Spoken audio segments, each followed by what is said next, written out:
Please like and subscribe and share my channel Yokip Inspirasino TV. Thank you so much. Genesis 4, si Cain at si Abel. Nakipagtalik si Adan sa kanyang asawang si Eva at ito'y nagdalang tao.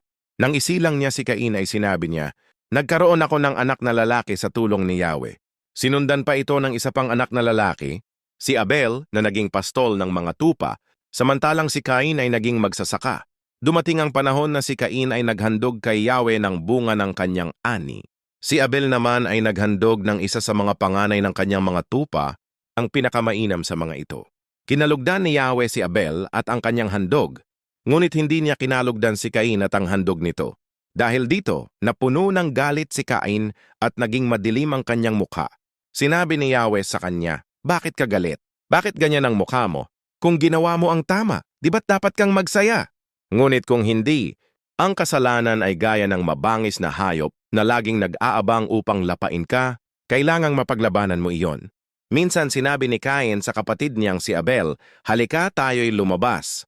Pagdating sa parang, nilapitan niya si Abel at ito'y pinatay. Tinanong ni Yahweh si Cain, "Nasaan ang kapatid mong si Abel?" Sumagot siya, "Ewan ko po. Ako ba ang tagapagbantay ng aking kapatid?"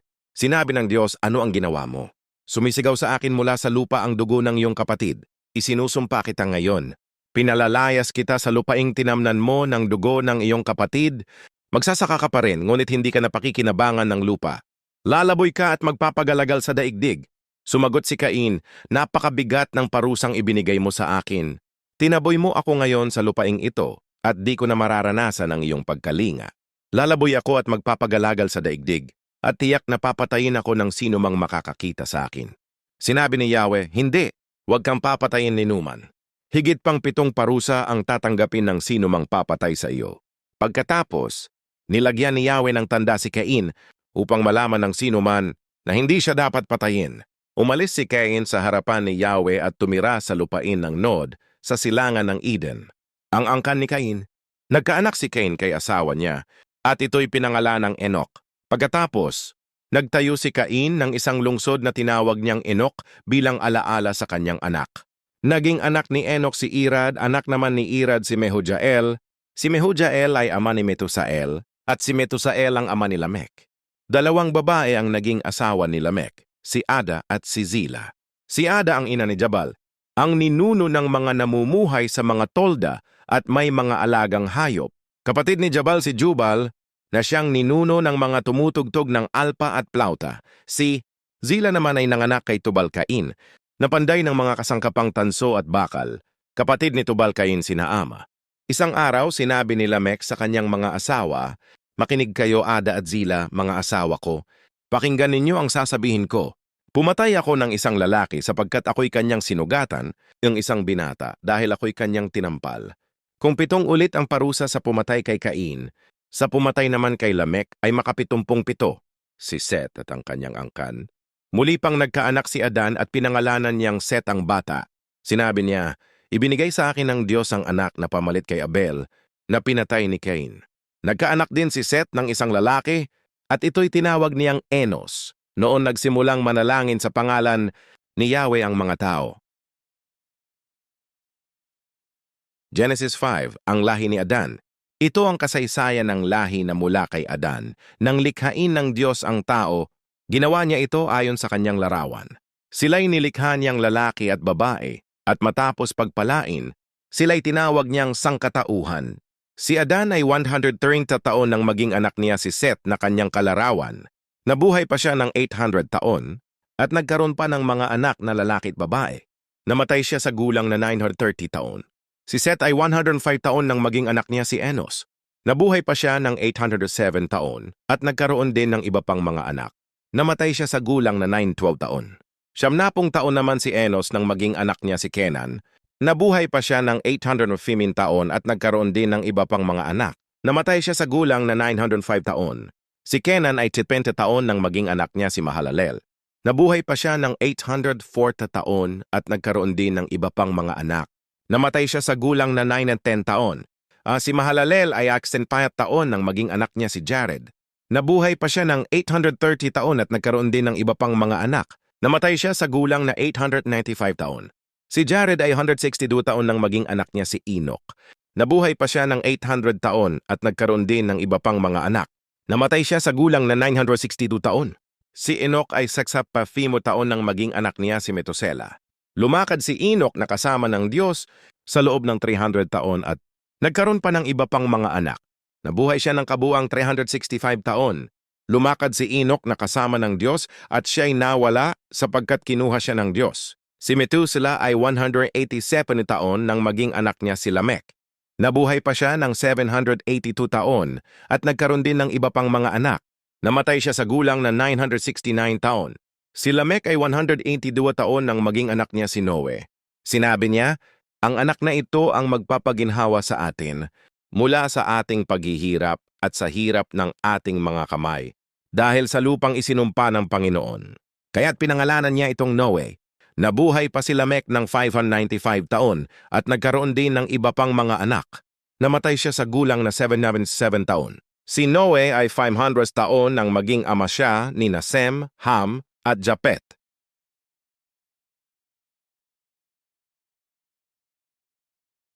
Genesis 6, ang kasamaan ng tao at ang paghahanda ni Noe ng daong.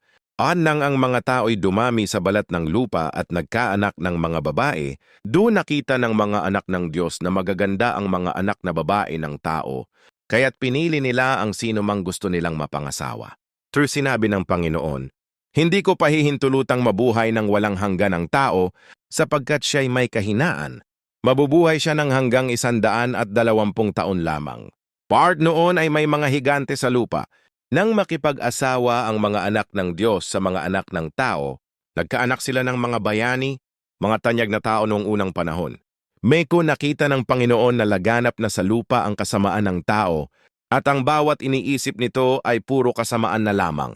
6. Labis itong ikinalungkot ng Panginoon, at nagsisi siyang nilikha pa ang tao. 7. Sinabi niya, lilipulin ko ang lahat ng tao sa balat ng lupa, pati ang mga hayop, mga gumagapang at mga ibon, sapagkat pinagsisihan kong nilikha ko pa sila. 8. Ngunit si Noe ay nakatagpo ng pabor sa paningin ng Panginoon. Ang kasaysayan ni Noe. 9. Ito ang kasaysayan ni Noe. Siya ay isang matuwid na tao, walang kapintasan sa kanyang kapanahunan, at siya ay namumuhay ayon sa kalooban ng Diyos. Pasato may 3 siyang anak, sina Sem, Ham at Japet. Awen. Sa paningin ng Diyos, ang lupa ay puno ng kasamaan at karahasan.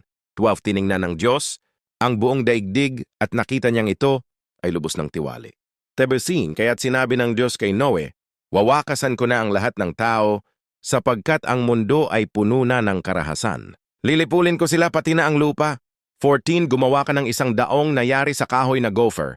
Hatiin mo ito sa mga silid at pahiran mo ng alkitran sa loob at labas. 15. Ganito ang sukat. 300 siko ang haba, 50 siko ang lapad at 30 siko ang taas. 6. Lagyan mo ito ng bubong at gumawa ka ng bintana sa taas. Gumawa ka rin ng isang pinto sa tagiliran at lagyan mo ito ng 3 palapag. 7. Dahil ang buong daigdig ay puno ng kasamaan, padadalhan ko ito ng baha upang lipulin ang lahat ng may buhay. 18. Ngunit ikaw ay makikipagtipan sa akin. Sumama ka sa daong kasama ang iyong asawa, mga anak at mga manugang. 19. Isama mo rin ang bawat uri ng hayop, 2, lalaki at babae, upang manatiling buhay ang bawat uri. 20 mga ibon, mga hayop, at lahat ng gumagapang sa lupa, 2 sa bawat uri ay isasama mo upang manatili silang buhay. 21. Magimbak ka rin ng pagkain para sa inyo at sa mga hayop. 22. Tinupad ni Noe ang lahat ng iniutos sa kanya ng Diyos. Genesis chapter 7. Pumasok si Noe sa daong. Sinabi ng Panginoon kay Noe, pumasok ka na sa daong, ikaw at ang iyong sambahayan. Sapagkat ikaw lamang ang nakitang matuwid sa lahing ito. Magdala ka ng 7 pares ng bawat uri ng hayop na malinis, at 1 pares ng bawat uri ng hayop na hindi malinis. Maging sa mga ibon, magdala ka ng 7 pares ng bawat uri upang hindi sila mawala sa mundo. Pagkalipas ng 7 araw, pauulanan ko ang buong daigdig sa loob ng 40 araw at 40 gabi. At lilipulin ko sa balat ng lupa ang lahat ng nilalang na ginawa ko. Sinunod ni Noe ang lahat ng iniutos sa kanya ng Panginoon. Si Noe ay 600 taon gulang nang dumating ang baha. Pumasok siya sa daong kasama ang kanyang asawa ang kanyang mga anak na lalaki at mga manugang na babae upang makaligtas sa baha. Isinama niya ang bawat uri ng hayop na malinis at di malinis, gayon din ang bawat uri ng ibon at nilalang na gumagapang sa lupa. Tigi-isang pares, lalaki at babae, ang pumasok sa daong gaya ng utos ng Diyos kay Noe. Pagkaraan ng 7 araw, dumating ang baha sa lupa.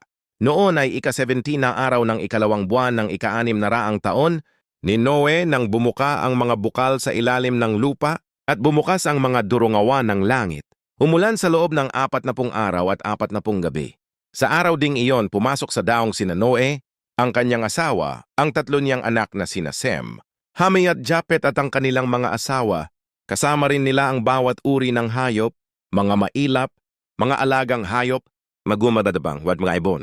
Tig-iisang pares ng bawat may buhay at may hininga ang pumasok kay Noe sa daong. Yung mga kahayop na pumasok ay lalaki at babae ayon sa bawat uri, tulad ng iniutos ng Diyos kay Noe. At isinara ng Panginoon ang pintuan ng daong. 40 araw at gabi ang naging baha sa daigdig. Habang dumarami ang tubig, palutang-lutang ang daong sa ibabaw ng tubig. Patuloy ang pagtaas ng tubig at ang daong ay lumutang sa ibabaw ng mga bundok. Nalubog ang lahat ng matataas na bundok sa ilalim ng langit. Lumampas pa ng 15 talampakan ng tubig sa ibabaw ng pinakamataas na bundok. Nalipo lang bawat nilalang na nasa ibabaw ng lupa. Mga tao, hayop, mga takumawapong at mga ibon! Ang bawat may hininga ay namatay. Nalipo lang lahat ng nasa lupa maliban kay Noe at sa mga kasama niya sa daong. Nanatiling mataas ang tubig sa lupa sa loob ng 150 araw.